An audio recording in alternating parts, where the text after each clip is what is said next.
Sizwe simnyama, nginibingelele kuzo zonke indawo lapho khona kufinyelela khona lolu hlelo igama lami ngingusithambiso ngwakandlozi. Ngicela amaqala ukuvashela ku-channel cindezele subscribe sikuze lele video. Wembukeli, ushaye waze wabhodla ngokhalo waseNigeria obedayisela abantu bakuleli izidakamizwa.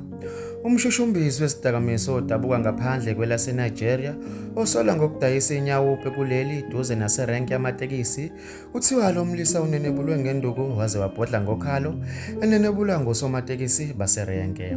Kubuka ukuthi lo mlisa ubekhala esimayemaye ecela intethelelo kosomatekisi ukuthi ngeke aphinde, kodwa bekumazi inhlanga zimuka nomoya kosomatekisi salokho sishile isibhaxo endodeni. Emva kokuthi le ndoda ithelwe ngesibhaxo ibese ithathwa iyolaxazwa esitokisini samaphoyisa epolice station eseduze. Mbukeli, bekuyizona-ke lezi ebengikuphathele zona kuleli hora.